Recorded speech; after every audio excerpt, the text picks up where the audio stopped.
오늘 말씀은 전도서 말씀입니다. 전도서 1장 2절 다 함께 합독하도록 하겠습니다. 전도자가 이르되 헛되고 헛되며 헛되고 헛되니 모든 것이 헛되도다. 기도합니다. 하나님 아버지 감사합니다. 오늘 전도서 말씀 가운데 하나님의 뜻을 깨닫게 하여 주시고 우리가 참으로 주님을 바라볼 때 무엇을 바라보아야 될 것이며 나의 인생 가운데 무엇을 붙잡아야 될지를 깨닫는 시간이 되게 하여 주시옵소서. 예수님 이름으로 기도합나이다. 아멘. 사랑하는 성도 여러분, 오늘은 욥기와 함께 또 잠언과 함께 지혜서의 하나인 전도서를 보도록 하겠습니다. 전도서라고 우리말에 되어 있는 이 성경은요, 히브리어로 보면은 코헬렛이라고 합니다. 한번 따라해 볼까요? 코헬렛. 코헬렛은 이렇게 전도서의 책 이름도 되고 이 책의 저자, 즉 우리 성경의 전도자라고 번역된 사람도 됩니다. 이 말은 이제 카할이라는 히브리어 동사에서 왔는데요. 이것은 사람을 모은다라는 뜻이 되겠습니다. 그래서 전도자로 번역된 이 코헬렛은요, 설교자로도 번역할 수 있고 또 이것이 헬라어로는 에클레시아스테스 이렇게 되어 있습니다. 그런데 우리가 약간 이게 아시는 분이 있을 수 있을 것 같은데 교회가 무엇입니까? 에클레시아죠. 그러니까 바로 이 교회와 관련된 것, 사람이 모여서 있는 그것과 관련된 것이다. 그래서 이 코헬렛은 헬라어로 보더라도 교회에서의 설교자구나 이것을 알 수 있습니다. 그러므로 전도서는 전도자가 바로 우리에게 무엇인가를 설교하고 가르치는 내용이다. 우리를 교훈하기 위하여 쓴 성경이다 이렇게 말할 수 있겠습니다. 그러면 전도서에서 우리를 가리키는 내용은 무엇이 되겠습니까? 우리가 오늘 본문 말씀에서도 읽었습니다만 가장 전형적으로 우리가 생각할 수 있는 것은 헛되다 하는 것입니다. 본문 말씀 한 번 더 볼까요? 한번 합독해 보겠습니다. 전도자가 이르되 헛되고 헛되며 헛되고 헛되니 모든 것이 헛되도다. 헛되다는 게 몇 번 나옵니까? 4번인가요? 다시 한번 보세요. 4번인지. 5번 나오죠. 5번. 예, 5번. 한 절에 헛되다는 말이 지금 5번 나오고 있습니다. 이 전도서는 다윗의 아들 예루살렘의 왕 전도자의 말씀이다 이렇게 저자를 밝히고 있기 때문에 전통적으로 솔로몬 왕이다 이렇게 우리가 보고 있습니다. 그런데 바로 이 저자를 밝힌 다음에 나오는 첫 마디가 바로 헛되다. 그것도 5번이나 이야기하고 있는 것이죠. 히브리어도 정말 그럴까 바라보면 실제로 그렇습니다. 근데 약간 다르게 돼 있죠. 그것을 이제 직역하면 이렇게 됩니다. 헛된 것들 중에 헛되다. 전도자는 말한다. 헛된 것들 중에 헛되다. 모든 것이 헛되다 이렇게 이야기를 하고 있습니다. 대동소이하죠, 그죠? 헛된 것들 중에 헛되다. 원래 이 히브리어가 뭐뭐 중에 뭐뭐다 그러면 최상급을 나타내게 되어서 참으로 헛되다 이렇게 생각할 수도 있겠습니다. 이 헛되다는 것은 헤벨이라고 합니다. 오늘은 히브리 여기까지 할 건데요. 헤벨 한번 따라해볼까요? 헤벨. 예, 헤벨이라는 것인데 이 허무하다는 것, 헛되다는 것은 허무하다는 것이고 덧없는 것이고 무의미한 것이고요. 이해할 수 없는 것, 불가사의한 것을 말하고 있습니다. 그러면 전도자는 과연 무엇이 헛되다고 했을까요? 우리가 1장에 있는 것을 보면서 그것을 찾아갈 수 있을 것입니다. 전도서 1장을 보면은 모든 것이 순환되고 반복되고 있다 이렇게 이야기를 합니다. 우리가 아이를 보면 어떻습니까? 갓난아기가 태어나서 자라서 어른이 되기까지 성인이 되기까지 그 과정을 보면은 모든 것이 순환되거나 반복되는 것은 아닌 것 같죠. 그렇지 않습니까? 점점 자라갑니다. 팔뚝만 하던 아이, 누워있기만 하던 아이가 어느새 커서 혼자 걷게 됩니다. 두 팔로 가볍게 안을 수 있었던 아이가 금세 이제 오래 안을 수 없을 정도로 덩치가 커지고 몸무게가 자라게 됩니다. 그리고 어느 날 부모님의 눈높이와 아이가 거의 같아지게 되죠. 그러니까 여기에서 보면은 어떤 것이 순환되고 반복되는 것이 아니라 점점점 자라고 채워지는 것을 우리가 보게 됩니다. 그런데 이 전도서에서 전도자는 눈을 돌려서 우리를 둘러싼 모든 것을 바라보고 또 그 시점을 좀 더 넓혀서 보면은 그렇지만은 않다 이렇게 이야기를 하고 있는 것입니다. 예를 들어서 태양, 해를 보면 어떻습니까? 새벽에 해가 떠올라서 동쪽 하늘을 붉게 물들이고 점점 높이 떠오릅니다. 그래서 정오가 되면은 머리 꼭대기까지 올라오고 있죠. 여기까지 보면은 해가 아주 활동적이라는 것을 알 수 있습니다. 분명히 큰 변화를 보이고 있는 것을 알 수 있습니다. 우리가 이렇게 정면으로 봐야 됐던 해를 고개를 위로 들어서 보아야 되는 큰 변화가 있는 것이죠. 그런데 전도자는 이야기합니다. 조금만 더 시간을 가지고 조금만 더 한 발 떨어져서 보면은 해가 뜨고 지는 것은 변화라기보다는 정말 단순한 반복에 불과하다 이렇게 이야기합니다. 왜냐하면은 다음 날에 뜨는 해가 바로 어제의 그 해가 되는 것이고 해가 떠서 지는 것이 계속 반복되고 있기 때문에 그렇습니다. 전혀 새로울 것이 없고 어제도 있었고 오늘도 있고 내일도 있을 것이 지속적으로 반복되는 것뿐이다. 이렇게 전도자는 말하고 있습니다. 사랑하는 성도 여러분, 우리가 밖에 나가서 바람 한 점 없는 대낮인데요. 어디선가 바람이 불면 어떻게 됩니까? 나뭇잎이 흔들리죠. 누워있던 풀들이 바람에 서기도 합니다. 이것은 분명히 큰 변화입니다. 하지만 이 바람이 불다가 그치면 어떻게 됩니까? 흔들리던 나뭇잎이 멈추고요. 서 있던 풀들이 다시 눕습니다. 이것은 마치 해가 뜨고 정오에 보면 아주 위로 올라갔지만 다시 지고 그래서 낮과 밤 이것이 무수히 반복되는 것처럼 바람이 불어서 풀이 서고 나뭇잎이 흔들리다가 또 바람이 없으면 이것이 멈추고 또 바람이 불면 움직이고 또 바람이 안 불면 멈추고 이러한 두 가지가 무수히 반복되고 있다는 것입니다. 어제 뜬 해와 오늘 뜬 해가 다른 것이 아닌 것처럼 바람이 결국 이 천재 세상을 보면은 돌고 돌아서 사실은 해보다는 조금 복잡하긴 하지만 그 바람이라는 것입니다. 그러니까 아이가 이렇게 자라서 뭔가 채워지는 것처럼 그렇게 되는 것이 아니라 계속 똑같은 지평선만을 달리고 있다는 것이죠. 강물을 바라보면 어떻습니까? 강물은 호수와 달리 위에서 물이 흐르고 계속 흐르고 있죠. 그러니까 어린아이 입장에서 강물을 보면은 이렇게 많은 강물이 흐르고 있으니까 이것이 어딘가 모여서 점점 그 물이 많아지겠구나 이렇게 생각해 볼 수도 있을 것입니다. 그런데 어떻습니까? 바다를 보면은 온 세상에서 그 많은 강물이 흘러감에도 불구하고 바다는 그대로죠. 이 해변에 오는 바닷물은 그대로인 것입니다. 그것이 100년, 200년 지났다고 해서 갑자기 엄청나게 또 높아지지는 않는다는 것입니다. 아이가 자라서 점점 커가는 것과 전혀 다르다는 것입니다. 강물은 겉으로 볼 때는 여러 가지를 이동시키기도 하고 떠내려 보내기도 하고 꾸준히 뭔가를 하는 것 같은데 해수면을 전혀 변화시키지 못하는 것이죠. 그러니까 그것은 무엇입니까? 결국은 바다로 갔던 그 물이 돌고 돌아서 우리는 알고 있죠, 그죠? 올라가서 그것이 다시 비가 되어서 강물이 되는 것입니다. 그러니까 결국은 복잡할 뿐이지만 이것도 무한한 반복이다. 해나 바람과 마찬가지로 새로운 것이 아니라 똑같은 것의 반복이다. 이렇게 전도자는 이야기하고 있는 것입니다. 지금의 해와 바람과 강물은 그 후에도 다시 있게 됩니다. 오늘의 해가 내일의 해로 다시 있게 되고 어느 때의 바람이 다른 때의 바람으로 있게 되고 한 때의 강물이 다른 때의 강물로 되는 것입니다. 그러므로 해와 바람과 강물이 보여주는 것은 갓난아이가 자라면서 내 품에 가득 차게 되는 이 변화와 너무나도 다르다는 것이죠. 아이가 부모의 키만큼 자라면 눈을 채우고 또 눈을 어떻게 보면 충만케 하는 것이죠. 그렇지 않습니까? 굳이 아주 기계적인 비유를 본다면 눈동자에 비친 그 아이가 더 커질 수도 있는 것이죠. 눈을 충만케 하는 것입니다. 응애 하던 이 자녀의 울음소리가 옹알이로 바뀌고 혓짧은 말로 변하고 마침내 어른과 같은 그런 목소리가 되는 것은 어떻게 보자면 나의 귀를 가득 채우는 그러한 소리라고 할 수 있습니다.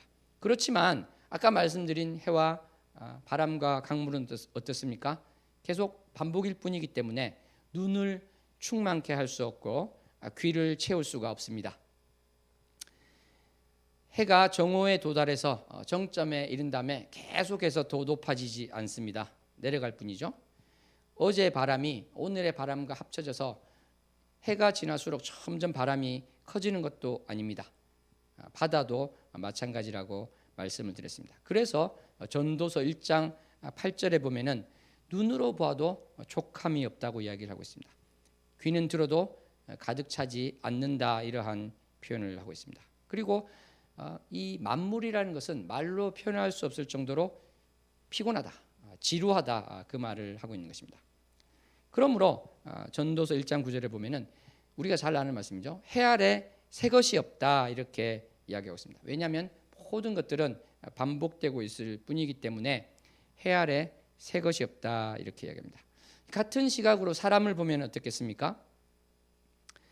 어떤 아이가 또는 세상을 잘 모르는 사람이 1년 365일 중에 단 하루 그 해돋이를 보면은 참으로 큰 변화가 있다고 할 수 있겠지만 그렇지 않죠. 마찬가지로 아이 한 명만을 보면은 큰 변화가 있는 것 같지만 사람 전체를 본다면, 이 세대, 사람의 세대를 본다면 그것은 변화가 아니라 단순한 세대의 교체만 있다, 진정한 변화는 없다. 이것이 바로 전도자의 관찰입니다. 그 전의 세대가 오늘의 세대로 교체되고 또 오늘의 세대가 다음 세대로 의해서 교체되는데, 그것이 사실은 마치 어떤 것입니까? 궤도를 이미 돌아버린 해, 한 바퀴 뺑 돈 해가 우리에게 기억되지 않죠. 한번 불어서 지나간 바람이 우리에게 기억되지 않습니다. 한번 흘러가 버린 강물을 아무도 기억하지 않습니다. 그것처럼 이미 지나간 세대는 기억되지 않을 것이다. 전도자는 이렇게 말합니다. 그래서 해 아래에 새 것이 없다, 이렇게 거듭해서 이야기를 하고 있는 것입니다.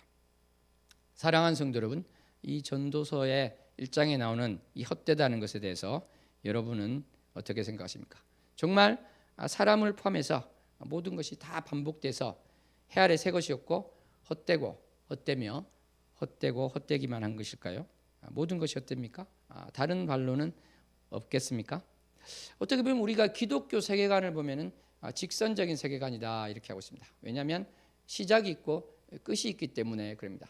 예수님의 재림이 있고 끝이 있기 때문에 무한 반복하는 것이다. 이것은 어떻게 보면은 이것은 기독교의 세계관이 아닌데 왜 이런 말씀이 아무리 구약이지만 여기 나와서 또 하나님이 그것을 일시적으로 읽고 폐기시킨 것이 아니라 지금 우리에게 이렇게 읽게 하시고 또 묵상하게 하실까, 이것을 우리는 바라보아야 될 것입니다. 여러분은 어떻게 생각하십니까? 저는 이 부분에 대해서 묵상할 때 이런 생각을 하게 되었습니다. 이것은 어떤 불교와 같은 윤회가 되는, 계속 뱅글뱅글 도는 그것이 지금 핵심이 아니고 다른 것에 초점이 있다, 저는 그렇게 생각했습니다. 그것은 바로 우리 피조물된 세계, 피조계에서는 아무리 노력을 해보아도 그것은 하나님의 창조의 수준을 넘어서지 못한다는 것입니다. 우리가 아무리 무엇을 만들고 무엇을 더하고 해서 굉장한 것을 하는 것 같더라도 하나님의 창조에 비하면 그것은 사실은 아무것도 아닌 것이다. 피조물들이 하는 것은 하나님의 창조한 것에 우리가 1이라도 더 보탤 수 있는 능력이 없다, 이렇게 말할 수 있는 것입니다. 진화론자들은 반대의 생각을 가지고 있죠. 무기물에서 유기물이 저절로 나왔고 DNA도 마찬가지로 정보가 더해져서 점점 복잡한 생물이 나왔다고 주장을 하고 있습니다. 이러한 진화론자 중에서 특별히 또 리처드 도킨스라는 생물학자가 있는데 이분은 기독교에 굉장히 적대적입니다. 굉장히 반대를 하고 있죠. 근데 어떤 인터뷰가 있었는데요. 이 도킨스라는 생물학자에게 질문을 하였습니다.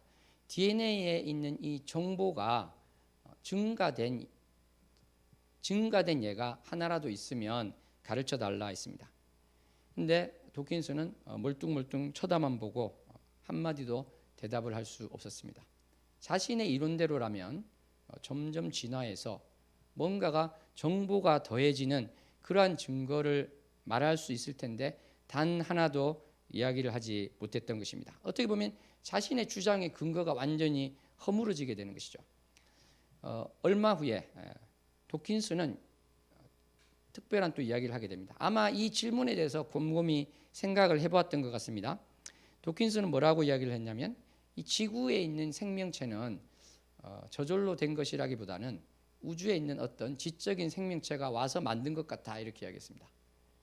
그러면 그 지적 생명체는 또 어떻게 만들어졌는가? 그보다 더 고등한 지적인 생명체가 만들었을 것이다 이렇게 이야기했습니다. 사실은 어떤 것입니까?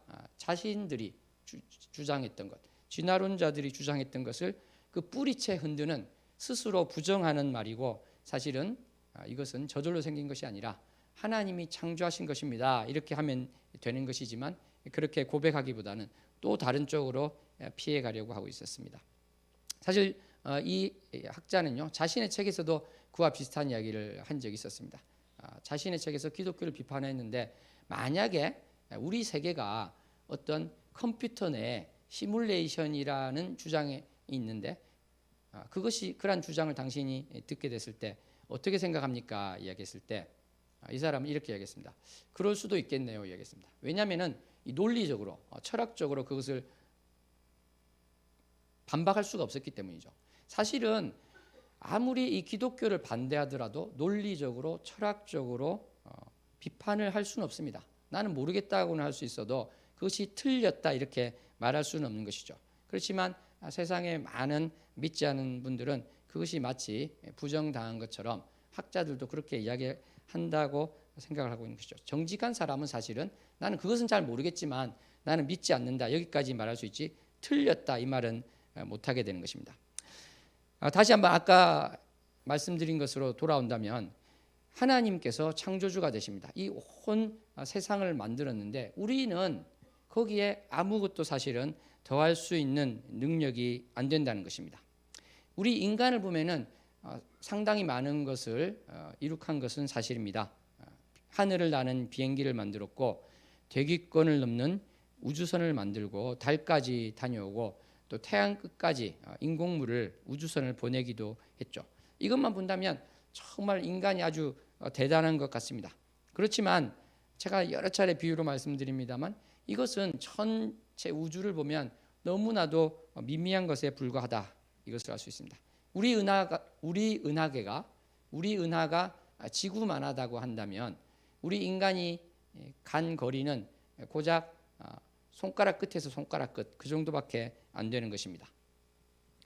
이러한 은하계가 우주에 2천억 개도 넘게 있기 때문에 사실은 우리 인간이 멀리 갔다고 하는데 그러한 기준으로 본다면 1mm도 나가지 못한 것이 바로 우리 피조물이 이룩한 업적이라면 업적인 것입니다. 정말 우리는 이 무한한 우주를 창조하신 주님의 그 능력에 비한다면 비교거리도 안 되는 것이다. 하나님은 그것을 하나하나 사실은 보여주고 계시는 것이다 할 수 있습니다. 사랑하는 성도 여러분, 다시 한번 정리하자면 전도서에서 말하는 이 헛되다는 것은 결과적으로 이 피족에는 창조하신 분의 범위를 변경시키는 그러한 어떠한 차원의 변화도 가져올 수 없는 미미한 존재다. 그것을 이야기하고 있다. 우리는 이렇게 볼 수 있을 것입니다.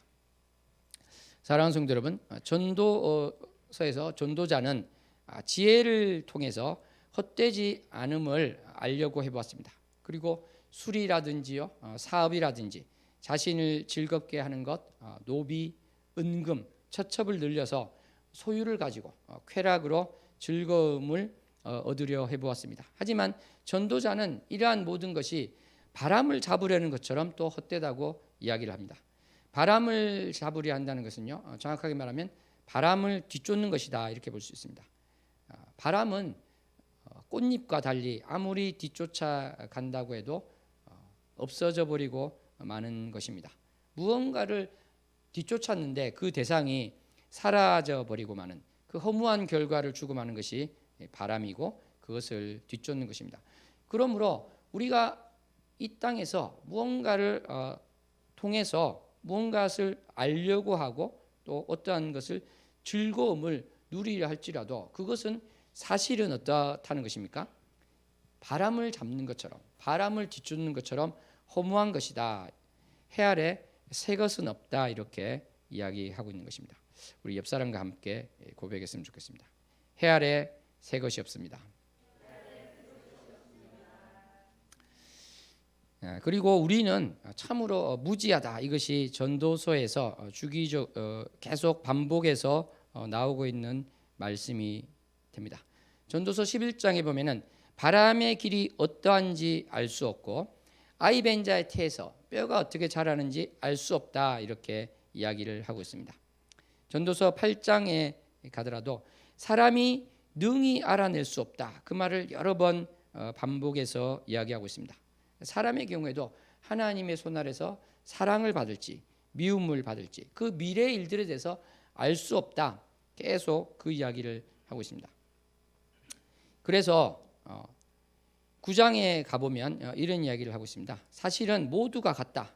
선인과 죄인, 맹세하는 자와 맹세하기를 무서워하는 자가 일반이다. 이렇게 하고 있습니다. 우리가 무엇을 알 수도 없고요. 사람이 어마어마한 개인 간의 차이가 있는 것 같지만 결국은 같은 것이다. 큰 차이가 없는 것이다. 도토리 키재기에 불과하다. 이 이야기를 하고 있는데 거기에 또 어디까지 이야기가 진행되냐면 사람도 짐승처럼 죽지 않느냐. 사람도 동물과 똑같이 죽기 때문에 짐승과 비교해 보더라도 다름이 없다. 그래서 전도서 3장에 가면은 사람이 짐승보다 뛰어남이 없다. 이 이야기까지 하고 있습니다. 그러니까 우리는 죽을 존재라는 것, 거기에 대해서 이야기를 하고 있는 것이죠. 우리는 죽는다. 죽는 것, 너가 죽는다는 것을 기억하라. 이러한 말이 생각나는데 여러분 메멘토 모리라는 말을 들어보셨습니까? 이것은 이제 라틴어가 되는데요. 메멘토 모리라는 것은 이 고대 로마에서 전쟁을 이기고 오는 장군이 승전식을 할 때 노예들이 따라오면서 메멘토 모리를 외쳤다고 합니다. 너는 죽는다는 것을 기억하라. 당신은 죽는다는 것을 기억하라. 그 이야기를 했다는 것입니다. 당신은 사람이라는 것을 기억해라. 그 이야기를 함께 했다는 것이죠. 신이 아니라는 것입니다. 전쟁에 승리했지만 우쭐대지 말고 죽음을 생각하며 겸손하라는 것입니다. 우리 옆 사람과 함께 이야기해 볼까요? 메멘토 모리. 메멘토 모리. 예. 죽음을 기억하라. 너가 죽는다는 것을 잊지 말라는 이야기인 것입니다. 당연히 우리 기독교에서도 이러한 이야기를 많이 하죠. 우리가 평생을 살 것 같지만 결국은 누구나 죽게 됩니다. 죽게 되었을 때 우리가 그것을 죽을 수밖에 없을 때 그 이후를 생각해 보아야 된다는 것이죠. 전도서 말씀에서는 조금 다른 각도에서 이 죽음과 관련된 이야기를 하고 있습니다. 전도서 9장을 보면은 산 개가 죽은 사자보다 낫다 이 이야기를 하고 있습니다. 산 개가 죽은 사자보다 낫다. 그러니까 우리가 죽기는 죽는데 지금 살아 있다는 것은 또 어떤 의미에서는 중요한 것이다. 그 이야기를 하고 있는 것이죠.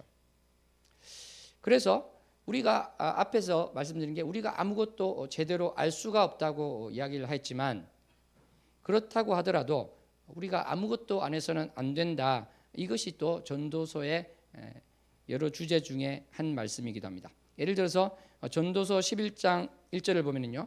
내 떡을 물 위에 던져라.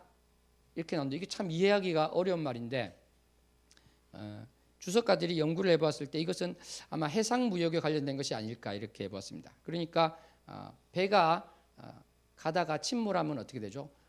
그 떡을 바닷물에 던진 것처럼 아무런 성과도 없는 수포가 되고 마는 것이라고 할 수 있지만 그렇다고 우리가 미래를 모른다고 해서 아무것도 안 하고 있을 수는 없지 않느냐. 너희가 언제 파종해야 되고 언제 수확해야 될지를 모르는 것은 사실이지만 그렇다고 해서 아무것도 안 하고 있을 수는 없지 않느냐. 그것을 하라. 이렇게 이야기하는 것이 또 전도서의 말씀이기도 한 것입니다. 그래서 또 전도서에 보면은요. 중요한 또 주제가 나오고 있는데 그것은 바로 쉽게 말한다면 이것이 됩니다. 사는 동안 즐겨라. 이렇게 우리가 또 표현할 수 있습니다. 전도서 9장에 가면은 내 음식물을 먹고 즐거운 마음으로 내 포도주를 마실지어다. 이렇게 나오고 있습니다. 사랑하는 아내와 함께 즐겁게 살지어다 이러한 이야기를 하고 있습니다. 그 이외에도 여러 가지 이와 비슷한 말씀이 많이 나오고 있는데요. 예를 들어서 전도서 3장에도 보면은 자기 일에 즐거워하는 것보다 더 나은 것이 없다 이런 이야기를 하고 있고요. 사람이 먹고 마시며 수고하는 것보다 그의 마음을 더 기쁘게 하는 것이 없다. 이것이 또 전도서 2장에 나오고 있습니다. 이러한 것들이 또 반복해서 계속 나오고 있습니다. 그래서 먹고 마시고 즐겨라. 그러면 또 우리가 생각나는 라틴어 표현인데 그것은 바로 까르페 디엠입니다. 들어보신 분이 있을 텐데 이것은 내일은 최대한 적게 생각하고 오늘을 즐겨라. 이러한 일종의 쾌락주의적인 사고방식의 전형적인 표현이라고 할 수 있습니다. 여기에 크라스, 그래서 내일이라는 것을 붙여서 까르페 디엠 크라스라고도 하는데 어쨌든지 이 까르페 디엠이라는 것은 바로 뒤에 것을 생각하지 말고 좀 즐겨라 이러한 것이 되겠죠. 물론 원래 이 말을 제일 먼저 썼다고 알려진 고대 로마 시인 호라티우스의 글을 보면은 그 정도까지는 아닌 것으로 보이긴 합니다. 쾌락주의의 의도라기보다는 그 앞뒤 문장을 보면은요, 우리는 앞으로 몇 번의 겨울을 맞을지 모른다. 이번 겨울이 마지막일 수도 있다. 내일을 너무 걱정하지 말고 걱정 근심에 빠져 있지 말고 오늘 누릴 수 있는 즐거움은 누려라. 이렇게 약간의 우리가 일반적으로 알고 있는 까르페 디엠보다는 완화된 표현입니다. 그래서 이 완화된 표현적인 의미로 본다면 어떤 면에서는 전도서에서 말하는 젊은 날에 즐겨라 이렇게 말하고 있는 것과 또 비슷한 것이라고도 할 수 있습니다. 하지만 원래 의미가 어땠든지 까르페 디엠은 쾌락주의로 쓰이고 있거든요. 그리고 충동적이고 근시안 쪽으로 오늘을 즐기는 것, 그러한 것으로 본다면은 전도서에서 말씀하고 있는 즐겨라 하는 문제는 까르페 디엠적인 것과는 구분된다. 그러니까 쾌락주의 삶과는 확실하게 구분되는 것이다. 이렇게 말을 할 수 있는 것입니다. 사랑하는 성도 여러분, 전도서 3장 13절에 보면은 우리가 먹고 마시고 수고함으로 낙을 누리는 그것이 하나님의 선물이다 이렇게 말씀하고 있습니다. 그러니까 우리가 이렇게 즐긴다는 것이 건전한 의미에서 즐기는 것은 바로 하나님의 선물이라는 것이죠. 까르페 디엠적인 어떤 방종적인 삶을 사는 게 아닌 차원에서 우리가 누리는 것은 하나님의 선물이고 또 하나님께서도 기뻐하는 것이다 이렇게 말씀드릴 수 있는 것입니다. 사실 이 전도서의 말씀이 너무나 또 귀한 시대에 살고 있다 이렇게 우리는 또 볼 수도 있을 것입니다. 왜냐하면 우리 아이들을 보십시오. 이 아이들을 보면은 어떻게 보면 너무나 이제 공부에 찌들어 있는 모습을 우리 누구나 알고 있습니다. 이스라엘에서는 아이들이 예습을 해오면 혼난다고 하더라고요. 예습을 해오면 그 수업 시간에 그걸 찾아가는 과정인데 답을 알고 있으면 무슨 수업이 되겠느냐, 놀게 하는데 그런 나라에 비해서 특별히 우리나라에서는 전혀 그렇지 않고 선행학습이다. 그래서 아이들이 정말 어떻게 보면 그 몰려가고 있는 것이죠. 자기도 모르게. 그랬을 때 그 아이들이 공부에 찌들어 있는 것이고 또 청년은 어떻습니까? 이렇게 젊은 날에 좀 즐길 수 있는 건전한 의미에서 그러한 때 미래를 위한 그 준비에 아무것도 하지 못하고 거기에 매여 있는 것을 보게 됩니다. 대학에서도 어떤 학문을 깊이 탐구하기보다는 취업을 위해서 전력 투구해야 되고 그러한 것 속에서 그 취업 준비가 결코 학문의 기쁨이 아니라 고된 노동이 되는 노동이라기보다 고된 어떤 하기 싫은 것을 억지로 하는 그러한 것이 되는 상황이 되는 것이죠. 그렇기 때문에 전도서에서 말한 너희가 젊은 날에 즐길 수 있을 때 즐겨라고 하는 그 말씀은 그냥 허투루 듣기에는 중요한 문제다 이렇게 볼 수 있겠습니다. 어른이 되어서도 마찬가지죠. 어른이 되어서도 자녀 교육을 위해서 또 내 집 마련을 위해서 여러 가지 것 때문에 계속 달려가고 있는 것이 우리 모든 사람들의 상황입니다. 그래서 우리나라에 과로사도 많고요. 일찍 그렇게 해서 세상을 뜨는 사람도 많고 스트레스도 많고 그러한 것이 이 사실인 것입니다. 사랑하는 성도 여러분, 그런데 하나님께서는 바로 이러한 것을 아주 원하지는 않으신다는 것이죠. C.S. 루이스도 누누이 그런 표현을 쓰고 있습니다만, 우리가 꽃이 가득한 산책길을 걸을 때, 울창한 나무가 있는 그 산책길을 걸으면서 나는 누구인가? 하나님이 나를 얼마나 사랑하시는가? 하나님께서 만드신 이 피조개가 얼마나 아름다운가? 이러한 것들을 생각하며 여유를 가지는 것은 참으로 우리가 하나님과 더 가까이 다가갈 수 있는 아주 귀중한 시간입니다만, 사탄은 이러한 시간을 계속해서 뺏으려 하고, 그러한 것들이 무의미한 시간이다, 그러한 것을 할 시간에 돈을 벌어라, 그런 것을 할 시간에 이것을 해라 저것을 해라, 그래서 정말 하루하루의 삶이 내가 무엇을 하는지도 모르게 계속 다람쥐 쳇바퀴 돌듯이 너무나도 바쁘게 살게 하는 것, 이것이 바로 마귀의 전략이다. C.S. 루이스는 또 그런 식으로 이야기를 하고 있는 것입니다. 사랑하는 성도 여러분, 전도서에 나온 이 말씀, 우리가 정말 피조물로서 새로운 것을 만들 수 없지만 하나님께서 주신 그 선물로서 이 세상에서 살아갈 때 또 누릴 수 있는 것은 누리는 것, 즐거움을 누리는 것은 또 우리 주님의 자녀된 자의 도리가 될 수도 있고 또 권리가 될 수도 있다는 것, 이것을 기억하면 좋겠습니다. 아멘. 그렇지 않겠습니까? 어느 부모가 자기 자녀가 공부에 정말 찌들어서 아무런 휴식을 누리지 못하고 즐거움을 누리지 못할 때 기뻐하는 감정을 가질 수 있겠습니까? 정말 마찬가지로 하나님께서는 우리가 이 땅에서 살아갈 때 뭔가 의무감에서 소가 밭을 가는 것처럼 그렇게만 살기를 원하지 않으시는 것입니다. 그것을 강조하는 것이 이제 금욕주의가 되는 것이죠. 그것은 우리 기독교적인 삶과는 아주 거리가 있는 것입니다. 또 특별히 이원론적인 것, 정신적인 것과 그 나머지 것을 분리해서 정신적인 그러한 고상한 것, 그것만이 있고 나머지는 저차원적이다, 이러한 이원론적인 생각도 우리의 것이 아니죠. 기독교는 모든 것을 통합적으로 생각하고 통합적으로 사고하는 그러한 것입니다. 그래서 윌리엄 템플 영국 어떤 목사님은 기독교는 다른 종교와 비교한다면 가장 물질주의적이다, 이러한 표현까지 썼던 것입니다.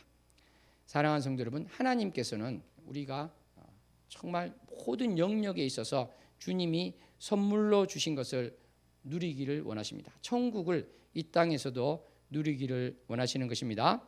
옆 사람에게 한번 고백합시다. 천국을 누리고 삽시다. 천국을 누리고 삽시다. 그렇지 않겠습니까? 우리가 이제 금욕주의에 빠져서 있는 것, 너무나 안타까운 일이죠. 장미의 이름이라는 그 책이 있고 또 영화로도 나왔는데, umberto eco의 그 작품을 보면 어떻게 되어 있습니까? 수도사들이 그리스 희극을 못 보게 하고 있습니다. 왜냐하면은 그것을 보고 웃기 때문에 그랬다는 것이죠. 이들은 웃음을 불경건한 것으로 보고 웃는 것이 안 된다. 그리고 그 웃음을 유발하는 책은 금서가 돼야 된다, 이렇게 이야기를 했던 것입니다. 그렇지만 어떻습니까? 하나님께서는 우리가 참으로 즐겁게 웃을 수 있기를 원하십니다. 사랑을 나누면서 서로 격려하고 웃음을 가질 수 있기를 주님께서는 원하시는 것입니다. 그런데 우리는 나도 모르게 약간 이렇게 율법주의적인 그런 것에 빠질 수가 있는 것이죠. C.S. 루이스가 그랬습니다. 자기가 2차 세계대전 당시 학생들을 가리키는데 학생들은 굉장히 이제 죄책감을 느꼈다고 합니다. 왜냐하면 자기의 동년배들은 지금 전쟁터에 나가 있는데 우리가 이렇게 교정에서 학교에서 공부나 하고 있어서는 될 것인가, 이러한 죄책감을 가졌다는 것이죠. 크리스찬이 이와 비슷한 죄책감을 가질 수가 있을 것입니다.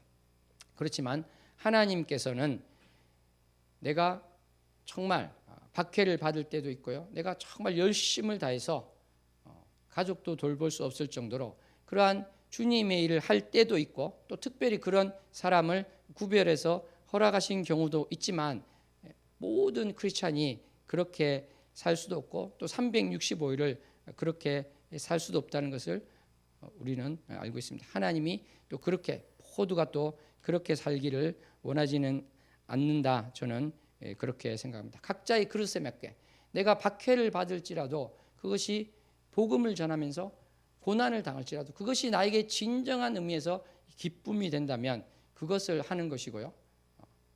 내가 정말 가족과 함께 하는 시간이 너무나도 부족하지만 그럼에도 불구하고 이것이 기쁨이 될 수 있다면 그렇게 나가는 것이지, 그것을 하기 싫은데 억지로 무엇인가를 하기 위해서 소가 일을 하듯이 그렇게 하는 것은 주님이 원하지 않는다. 우리가 자발적으로 기쁜 마음으로 모든 것을 하기를 주님이 원하시는 것입니다.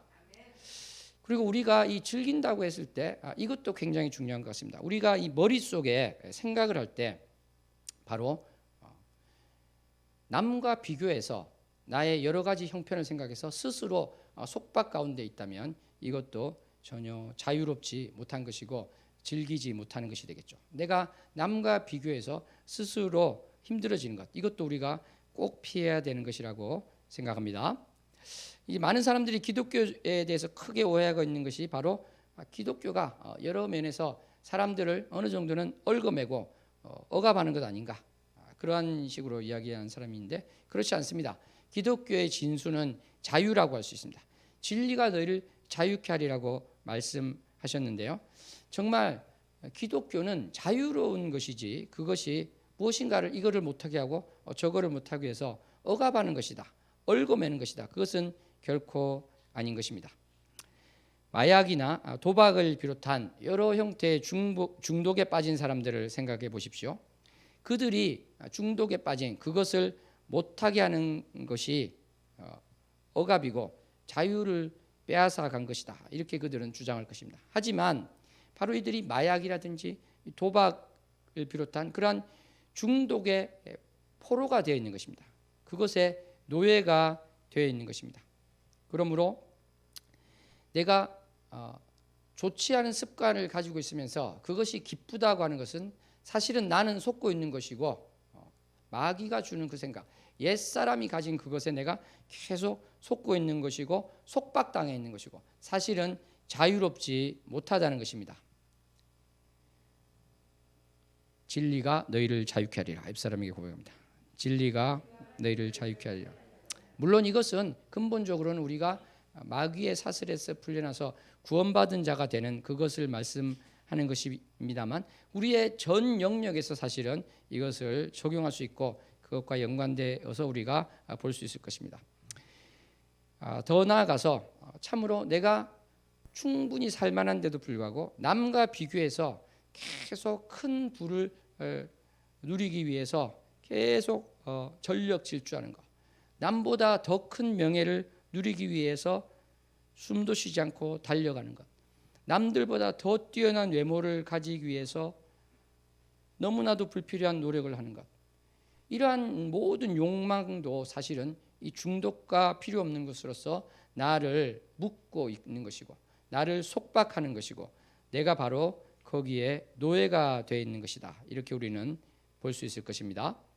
사랑하는 성도 여러분, 그러므로 이 전도서에서 말하는 너희가 이 삶 가운데 즐겁게 살고 즐기라는 말은 하나님의 자녀로서 제대로 살라는 것입니다. 나의 처지와 상황과 어려움 가운데 기죽고 있거나 눌려 있거나 하지 말고 하나님의 자녀로서, 하나님 나라의 왕자로서, 하나님 나라의 공주로서 진정한 자유로움을 누리라는 것입니다. 우리가 이것을 하지 못할 때 우리는 나도 모르게 무언가의 틀에 묶여 있게 됩니다. 우리가 이 기독교에서 종교의 틀에 갇히게 되면은 나도 모르게 이러한 내가 세운 기준, 내가 세운 어떤 규범 가운데 묶이게 되는 경우가 있습니다. 예를 들어서 이런 것이 있죠. 목소리로만 우리가 하나님을 찬양하다가 오르간이 도입되었을 때 이런 이야기가 나왔습니다. 왜 하나님께서 주신 목소리가 아닌 인간이 만든 것으로 찬양을 하느냐, 이러한 비판이 나왔던 것입니다. 또 피아노가 등장하니까 왜 오르간이 아닌 세속적인 그 피아노로 하나님을 찬양하느냐, 왜 그것이 교회에 들어와야 되느냐, 이런 비난이 나왔습니다. 우리 교회도 있는 드럼도 마찬가지가 되겠죠. 드럼이 처음 등장했을 때 왜 이 경건한 예배당에 저 드럼이 들어와야 되느냐, 이렇게 이야기한다는 것입니다. 이것은 아주 우리가 보기 쉬운 예가 될 것입니다. 내가 어떤 종교 생활을 하고 나의 기준이 있어서 이것을 상대방에게 강요하고 나도 거기에 묶여 있게 될 때 나도 모르게 율법주의적으로 사고하고 그래서 남을 판단하게 되는 것이 있다는 것입니다. 물론 우리는 구원파적인 신앙관, 아무렇게나 사는 방종한 삶을 살아서는 안 될 것입니다. 바로 주님께서 주시는 그것을 붙들고 나가야 될 것입니다. 그래서 전도서 말씀에도 우리가 즐겁게 살기는 살되 어떻게 된다고 이야기를 하고 있습니까? 바로 하나님의 심판이 있을 것이다. 그 이야기를 빼놓지 않고 있는 것입니다. 그러므로 올바른 신자의 삶은 방종의 삶도 아니요, 금욕주의적인 삶도 아니고 율법주의적인 삶도 아닌 것입니다.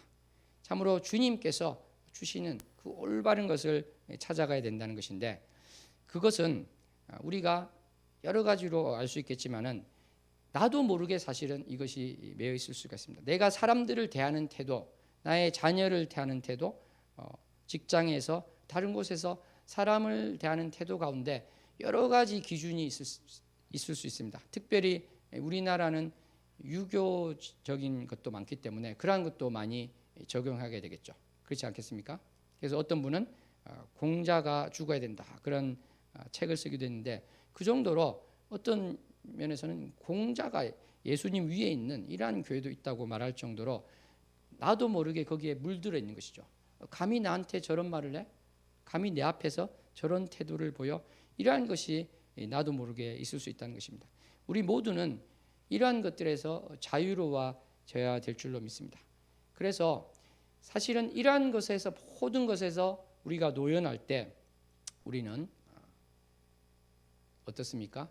그러한 나의 권한이 침해된 것 같고 나의 지위가 침해된 것 같아서 기분 나쁜 것이 아니라 그것이 전혀 나의 마음을 흔들지 못하게 되는 그러한 상황에 되게 될 것입니다. 참으로 성령님의 인도하신 길을 따라서 산다면 우리가 화를 내고 따질 수 있는 그러한 상황 가운데서도 그러하게 되기보다는 정말 주님의 마음으로 모든 것을 대하는 자로 성장해 나갈 수 있을 것입니다. 이러한 것들이 또 되지 못할 때 우리가 성경을 보고 묵상할 때 성령님께서는 조명해 주시고 깨우쳐 주시고 가르쳐 주시며 인도하여 주실 것입니다. 포스트 모더니즘 시대에 우리는 살고 있습니다. 모든 기준도 없고 막 살아도 되고 정말 너가 기준이다.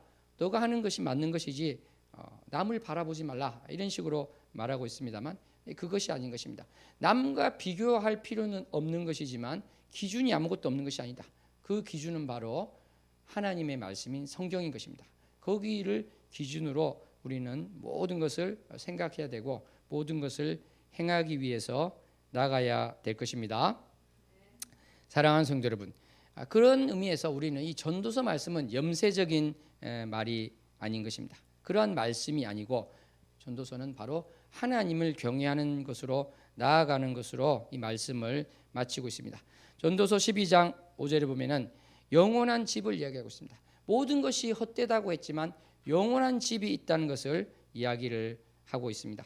바로 우리는 마지막 때가 있는 것이며 주님 앞에 가서 주님과 함께 있는 그 영원한 집이 있다는 것을 우리가 고백할 수 있는 것입니다. 아멘. 전도서 9장에 보면은 정말 우리가 이 영원한 집을 가질 때 실질적이기도 하고 진실이 되기도 하고 바른 말이기도 한, 다른 사람이 나보다 나아 보여도 사실은 나보다 나을 것이 없다는 것을 또 깨닫게 됩니다. 전도서 9장 11절에 그 이야기가 나오고 있는데요. 정말 우리가 누리고 즐기며 산다고 할 때 바로 그것이 사람마다 차이가 있을 수 있겠죠. 그렇지 않습니까? 내가 이 젊은 날에 또는 그것을 떠나서 먹고 마시고 아내를 사랑하고 이러한 삶을 산다고 할 때 사람마다 차이가 있는 것 아닌가? 사람마다 우열이 있는 것이 아닌가? 경주자들이 선착하는 게 있고 전쟁에서 승리하는 자들이 있는 것이 아닌가 생각하지만 모두가 다 그럴 수는 없는 것이죠. 그러므로 사실은 누구나 항상 이기고 항상 승리하는 것이 아닌 것이기 때문에 바로 남들보다 못할 것이 없고 결국은 다 비슷한 것이다. 그러므로 우리가 누린다는 것에 대해서 비교해서 나는 안 된다 이렇게 이야기를 할 필요가 없다는 것입니다. 전도서 9장 12절에 가면은 물고기들이 재난의 그물에 걸린다는 이야기가 나옵니다. 누리고 살아가면서 이 이야기가 왜 나왔을까 생각해 보면 내가 이 전도서의 말씀대로 잘 살기 위해서 즐겁게 살기 위해서 나아갔지만 불행에 빠질 수도 있다는 것이죠. 물고기가 그물에 걸리는 것처럼 그러한 상황도 있습니다. 그럼에도 불구하고 마치 우리가 파종을 하고 수확을 할 때 때를 잘못 맞춰서 실패할 수 있고요. 해상무역을 할 때 배가 침몰돼서 실패할 수는 있습니다만 그렇다고 해서 모든 것을 포기할 수 없듯이 우리가 어떤 경우에 고통도 당하게 되고 잘 살려다가 불행에 빠지는 경우가 없지는 않지만 그럼에도 불구하고 우리는 계속해서 나아가야 된다. 그래서 즐겨야 된다. 그러한 좋은 의미에서 즐김에 대해서 이야기를 하고 있는 것입니다. 아까 말씀드린 것처럼 이러한 것을 계속 반복을 하면서 전도서는 12장 8절에서 바로 헛되고 헛되다는 말을 반복함으로써 제일 앞에 나왔던 말을 반복하고 있습니다. 그래서 이 전도서 전체를 인클루지오 그러니까 수미상관식 구성을 해서 마무리를 하고 있습니다. 그러면서 마지막 결론을 내는데 그 결론을 제가 봉독해 드리겠습니다. 전도서 12장 13절로 14절 말씀입니다. 이래 결국을 다 들었으니 하나님을 경외하고 그의 명령들을 지킬지어다. 이것이 모든 사람의 본분이니라. 하나님은 모든 행위와 모든 은밀한 일을 선악간에 심판하시리라. 아멘. 그렇습니다.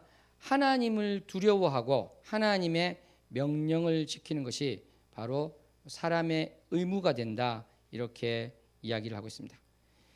전도서 3장 13절 아까도 말씀드렸습니다만 한번 제가 더 봉독해 드립니다. 사람마다 먹고 마시는 것과 수고함으로 낙을 누리는 그것이 하나님의 선물인 줄도 또한 알았도다. 아멘. 그렇습니다. 우리가 이 땅 가운데서 여러 가지 힘든 일도 겪게 됩니다만 사실은 365일이 그럴 수 없는 것이죠. 그리고 어떠한 경우에는 하나님 앞에 내가 어떻게 섰느냐에 따라서 그것이 고통이 또 아니게 될 수도 있는 것입니다. 그래서 이 땅에서 낙을 누리는 것은 천국에서 낙을 누리는 것과 바로 비교할 수는 없겠지만 주님께서 미리 천국을 누리게 하신 것이고 그것이 바로 하나님의 선물이 됩니다. 이것을 우리는 고백하며 나갈 수 있을 줄로 믿습니다. 오늘 말씀 가운데 정말 내가 남과 비교하는 것이 아니라 주님이 주신 이 선물 가운데 또 쾌락주의에 빠지는 것이 아니라 또 금육주의에 빠지는 것이 아니라 참으로 주님께서 이 피조 세계에서 주님이 주신 것으로 말미암아 감사하고 누리며 살기를 원하는 그것을 바라보며 나가는 우리 모두가 되기를 원합니다. 기도하겠습니다. 하나님 아버지 감사합니다.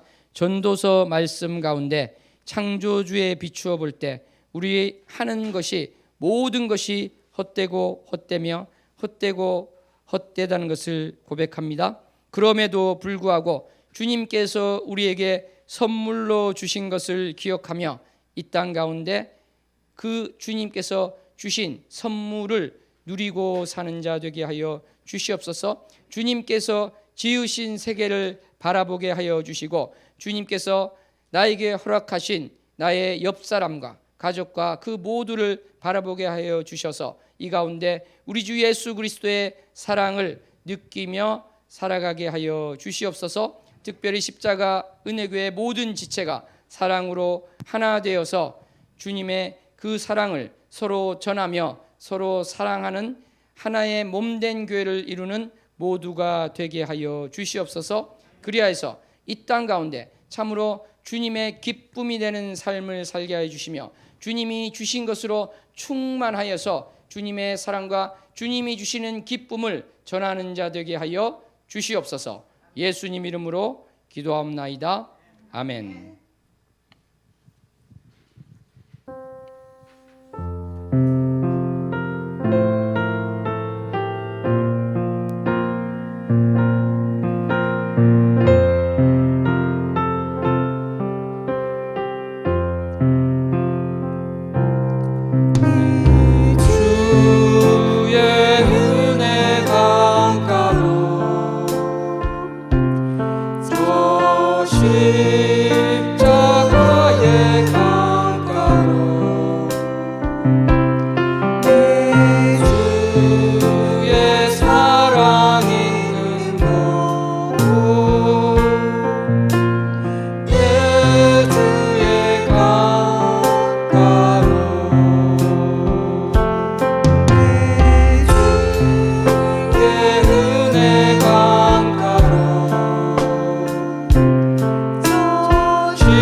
세 번 부르고 기도합니다.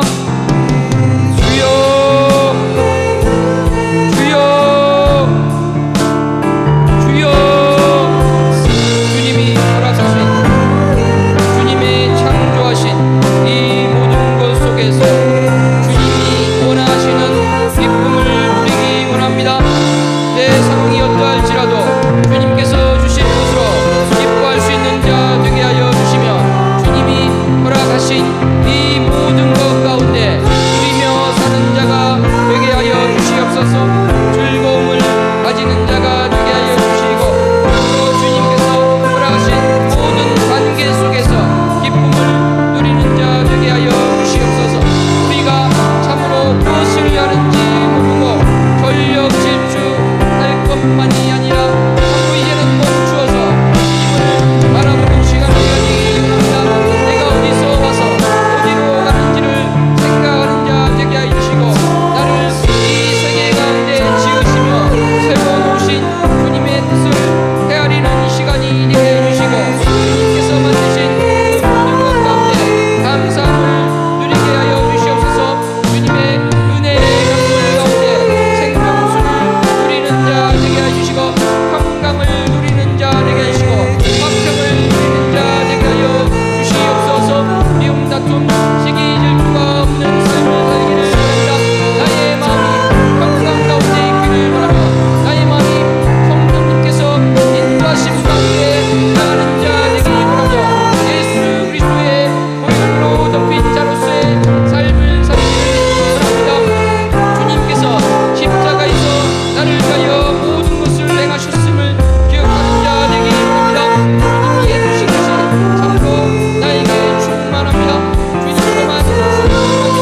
주님만으로 모든 것이 만족이 되고 내가 구원받았다는 것 그 하나만으로 기쁨이 넘쳐납니다. 우리 가는 자 되게 하여 주시옵소서.